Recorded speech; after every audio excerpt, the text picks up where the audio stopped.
Assalamualaikum warahmatullahi wabarakatuh. Bertemu lagi dengan channel Belajar Hukum. Nah, kali ini kita mau menjawab tentang pertanyaan ketenagakerjaan yang mungkin pertanyaan ini juga Anda dapati atau mungkin sedang Anda pikirkan juga ya. Jadi pertanyaannya adalah ketika Anda ditugaskan atau dipindahkan ke bagian lain atau dimutasikan ke cabang lain, itu boleh nggak sih kita menolak mutasi tersebut ya?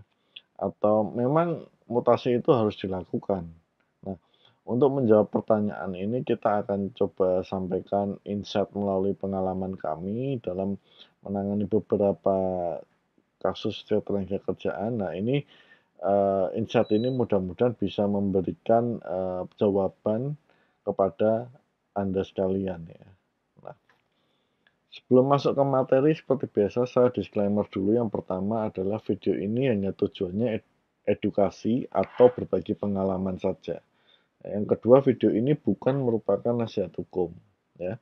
Dan yang ketiga, video ini bisa jadi telah out of date karena adanya perubahan-perubahan di masa mendatang mengenai kontennya.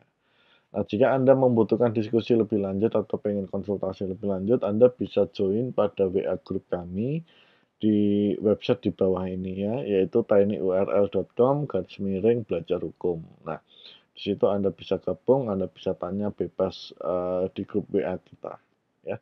Nah, kita masuk ke pertanyaannya ya. Jadi ini ada pertanyaan dari Zikri Afdal.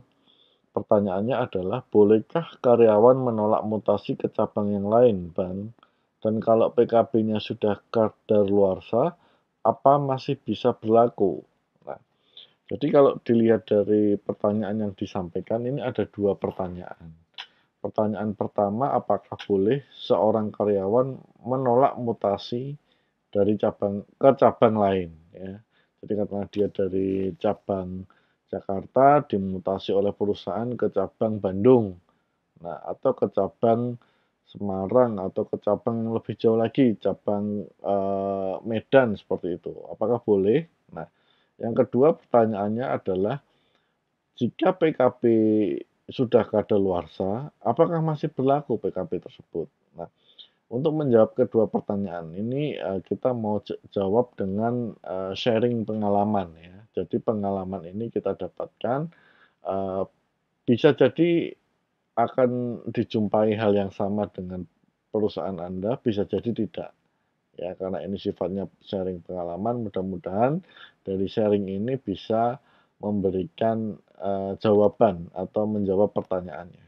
Nah, yang pertama, apakah boleh karyawan menolak mutasi ke cabang lain? Nah, sekali lagi pastikan Anda cek perjanjian kerja, perjanjian peraturan perusahaan atau PKB pada perusahaan Anda, ya.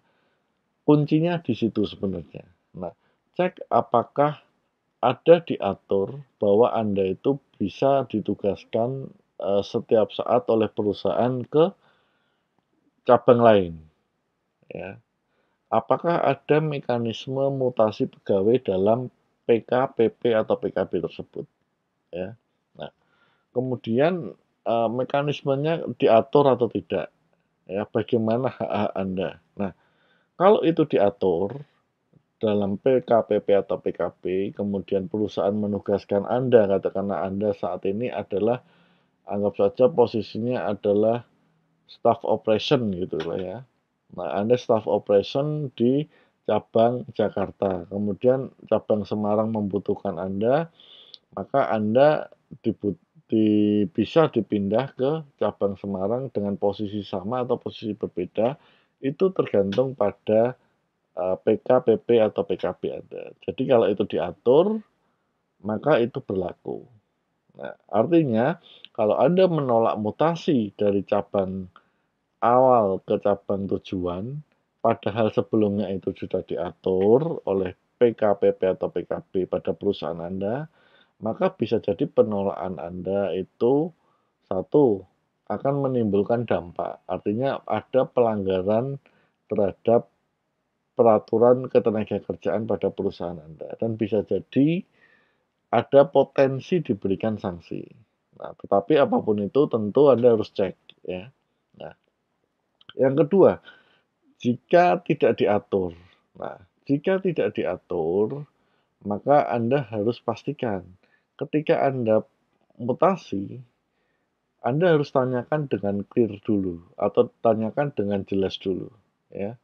Bagaimana mekanismenya karena ini belum diatur, kemudian bagaimana dengan tunjangannya atau mungkin fasilitas-fasilitas yang diberikan dan sebagainya. Nah, sepanjang nanti disepakati bersama, maka tidak ada masalah. Tetapi kalau tidak disepakati, maka tidak bisa dilakukan mutasi, karena mutasi tersebut tentu tidak sesuai dengan keinginan pekerja atau tidak sesuai dengan bukan keinginan, tidak sesuai dengan aturan main yang telah disepakati atau aturan ketenagakerjaan yang telah disepakati, ya. Jadi memang ini agak-agak apa ya? Karena sifatnya hukum privat, maka memang harus menggunakan kesepakatan. Nah, kemudian eh, ada juga kasus yang pernah kami alami atau pernah kami dapatkan, yaitu pegawai dimutasi ya dari cabang A ke cabang B karena suatu alasan yang tidak jelas. Contoh ya, pegawai ini adalah pegawai yang mungkin adalah tidak disukai dalam tanda petik ya oleh manajemen sehingga dia dibuang dengan menggunakan judul mutasi ya. Dari cabang A dimutasi ke cabang B, katakanlah seperti itu. Nah, jika itu terjadi, maka Anda bisa lakukan penolakan. Tentu disertai dengan bukti-bukti yang memadai. Nah, jika ada uh, mutasi yang dilakukan dengan berdasarkan hal-hal yang sewenang-wenang seperti tadi, maka itu Anda bisa tolak dan Anda bahkan bisa laporkan seperti itu. Nah, ya, jadi itu clue-nya ya. Yang pertama, cek dulu PP, PKPKB-nya, apakah itu diatur. Kalau diatur ya sudah, karena memang itu profesional dan sudah disepakati kedua belah pihak, maka jalani. Tapi kalau Anda menolak, ya itu hak Anda. Katakanlah, oh saya menolak karena mungkin kalau saya dipindah mungkin akan menimbulkan permasalahan baru, seperti contoh mungkin saya tidak bisa meninggalkan keluarga yang ada di kota asal dan sebagainya. Banyak alasan seperti itu ya. Nah, maka Anda pun harus terima konsekuensinya. Konsekuensinya adalah kemungkinan diberikan sanksi oleh perusahaan atau mungkin ada konsekuensi yang lain sebagaimana yang diatur pada PK, PP atau PKP-nya. Nah, yang kedua, jika itu sudah diatur, tetapi mutasinya itu adalah berdasarkan mutasi karena hal-hal yang tidak profesional, contoh karena like and dislike, kemudian atau mungkin Anda adalah anggota serikat pekerja atau mungkin pengurus serikat pekerja, kemudian Anda dibuang atau union busting, nah maka itu Anda bisa tolak. Tentu disertai dengan bukti-bukti yang mendukung, ya. Nah, yang ketiga, kalau itu tidak diatur, maka Anda harus tanyakan dulu dasar mutasinya apa, bagaimana benefit yang diberikan, posisi nanti pekerjaan di cabang yang baru seperti apa dan sebagainya. Kemudian jika Anda sepakati ya silakan jalan. Tapi kalau Anda tidak sepakati ya Anda tidak ada masalah, tetap bekerja di cabang yang lama, ya.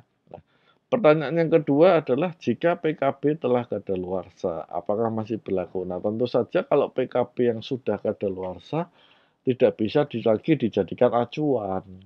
Ya, kenapa? Karena sudah selesai kesepakatannya antara pihak pekerja dengan pengusaha, dalam hal ini pekerja yang diwakili oleh serikat pekerja atau serikat buruh. Nah, lalu bagaimana? Nah, PKB itu sebenarnya bisa dilakukan perpanjangan, ya, perpanjangannya selama 1 tahun. Nah, jika suatu PKB telah kadaluarsa, yang menjadi pertanyaan adalah bagaimana posisi serikat pekerjanya, ya. Apakah serikat pekerjanya selama ini sudah mencoba mengajukan perundingan PKB yang baru, sudah mengajukan draft-draft usulan untuk pembaruan PKB? Nah, itu yang mungkin harus dipertanyakan, ya. Karena PKB ini kan sejatinya concern adalah dari pekerja yang diwakili oleh serikat pekerja. Nah, tapi kalau PKB-nya sampai kadaluarsa berarti kemungkinan satu situasi di perusahaan tersebut mungkin sudah tidak lagi membutuhkan serikat pekerja. Bisa jadi seperti itu, karena bisa jadi orang sudah tidak tertarik lagi terkait dengan serikat pekerja. Sehingga nggak butuh lagi PKB, cukup peraturan perusahaan saja. Seperti itu. Nah itu ya, tetapi pertanyaannya tadi ya, kalau sudah kadaluarsa apakah masih bisa berlaku? Tentu jawabannya tidak. Nah kemudian apa acuannya? Nah acuannya ya satu, kalau masih ada serikat pekerja segera dilakukan perundingan, ya, pembaruan.